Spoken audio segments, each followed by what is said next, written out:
30 British guns open up on a dark hillside in South Africa. And for 2 hours, they do not stop. A naval gun the soldiers call Old Joe fires into the darkness. Field guns and howitzers join in, and shell after shell slams into Magersfontein kopje. From the British lines, this looks devastating. Exactly what you want to see when you're planning to send thousands of men toward that same hill at dawn. And these aren't just any troops. This is the Highland Brigade, the Black Watch, the Seaforth Highlanders, the Argyll and Sutherland Highlanders. Some of Britain's most experienced soldiers. The plan seems simple. Let 30 guns soften up the Boer position, then send the Highlanders in to finish the job. 30 guns, thousands of elite British troops, one enormous bombardment against an army of Boer farmers. So how does this turn into one of the worst British defeats of the entire war? To understand that, we need to go back 3 weeks, because this disaster began with Britain being very sure it knew what the Boers were going to do. Lieutenant General Lord Methuen was pushing a British relief column north toward Kimberley, a diamond mining town surrounded by Boer forces. Sitting directly in his path was Magersfontein kopje, a big rocky ridge, and British commanders believed they knew exactly what the Boers would do with it. They would defend the high ground. That's what a defending army was supposed to do. Put your men on the hill, dig in, and force the attacker to climb toward you. Except the Boers weren't interested in fighting this battle the way Britain expected them to. Waiting for Methuen was a Boer force under General Piet Cronje, somewhere around 8,000 to 10,000 men, although the exact number is disputed. And yes, calling some of them farmers isn't just thumbnail bait. Boer commandos were citizen soldiers, farmers, shopkeepers, townsmen, called up when war came. But don't picture a bunch of guys grabbing old hunting rifles and wandering off to fight the British Empire. These men carried modern Mausers with smokeless powder, knew the terrain, knew how to shoot. And one of Cronje's commanders, General Koos had an idea the British had not planned for. Britain expected the Boers on top of the hill. De la Rey wanted them somewhere else entirely. Instead of putting the main Boer position on top of Magersfontein kopje, he wanted his men dug into the flat ground at the base. It sounds backwards, but that's exactly why it worked. British officers would focus up, their artillery would aim up, and their infantry would expect the defensive lines somewhere above them, not lying almost flat in the earth directly ahead. Cronje agreed. Boer commandos dug a trench nearly a mile long at the foot of the kopje, kept it low and camouflaged it until the position almost disappeared into the veld. Their Mausers gave them another advantage too: smokeless powder. Unlike older rifles, they could fire without producing huge clouds of smoke hanging over the trench screaming, "Here we are!" So thousands of Boer riflemen were now sitting exactly where British commanders did not expect them. And somehow this gets worse, because the British actually got a warning. Before the bombardment, a Black Watch NCO patrolling near the bottom of the kopje noticed a stretch of soil that looked different from everything around it, freshly turned earth. Somebody had been digging down there. He reported it up the chain and nothing changed. The artillery plan stayed the same, the infantry plan stayed the same, and now we can go back to those 30 guns from the beginning, because suddenly that bombardment looks very different.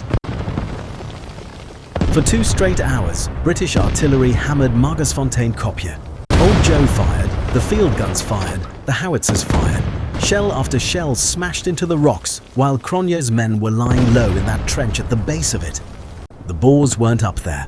Later accounts and analysis found that the bombardment killed effectively no one.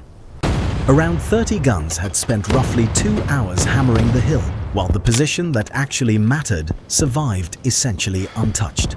And the Highland Brigade didn't know that. As far as those men were concerned, the artillery had already done its job. Now they had to do theirs. Just after 11 that night, roughly 3,500 to 4,000 Highlanders started moving across the veld. The plan was to stay tightly grouped in the darkness so the units didn't lose each other, then spread out before reaching the Boer position.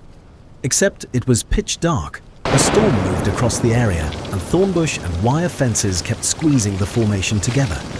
As dawn got closer, thousands of Highlanders were still packed tightly together. General Andrew Wauchope, commanding the brigade, was already uneasy. According to later accounts, when an officer suggested spreading the men out before first light, Wauchope worried they would lose direction in the darkness, so they kept moving. Then the sky began to lighten. The Highlanders could finally make out Magersfontein kopje ahead, but they still couldn't clearly see the thousands of men waiting at its base. The trench was low, camouflaged, and almost invisible against the ground. At somewhere between 400 and 700 yards from the Boer line, with much of the Highland Brigade still tightly packed, the Boers opened fire. Thousands of Mauser rifles poured fire into the formation, but there was no great wall of smoke giving away the trench. Men in the front ranks went down before many had even fired a shot, while those behind tried to deploy under concentrated fire from an enemy they could barely see.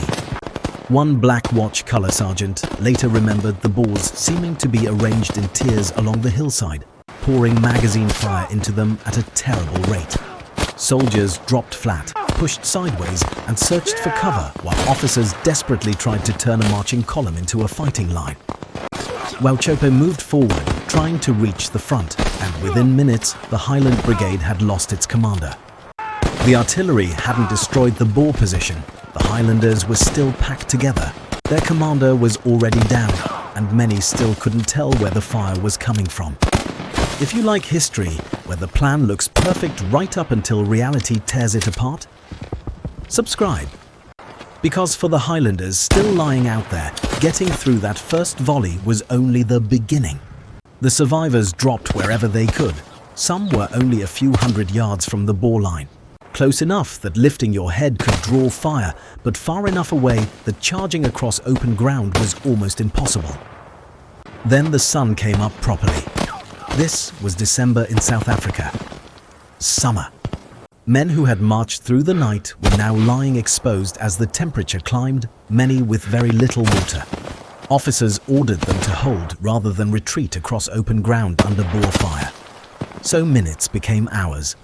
Wounded men stayed where they'd fallen, soldiers flattened themselves against the dirt, and some tried crawling back toward the water carts, but every movement exposed them again. The Boers didn't even need to charge. Their riflemen stayed low in the trench and kept the open ground covered, while thousands of Highlanders who had come to take Magersfontein could now barely move. Then, during the afternoon, reports spread that Boer riflemen were moving around the flank. After hours under fire, heat and thirst, whatever order remained began to break. Men started pulling back, then more followed, and retreat meant crossing that open ground again. By the end of the day, more than 700 men of the Highland Brigade were dead, wounded or missing, from roughly 3,500 to 4,000 who had marched out the night before. Total British casualties at Magersfontein passed 900. And Magersfontein wasn't happening by itself. Within the same week, British forces were also defeated at Stormberg and Colenso. 3 defeats that became known as Black Week. The shock was serious enough that Britain changed the command of the war, sending Lord Roberts and Lord Kitchener to South Africa. One Black Watch soldier later reduced the disaster to 2 pretty simple questions. Why weren't we told of the trenches? Why weren't we told of the wire? And that takes us straight back to where we started.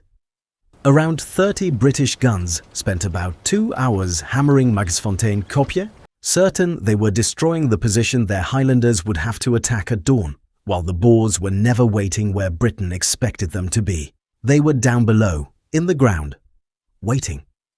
I'm Zombo. If you made it this far, you're already part of the quest.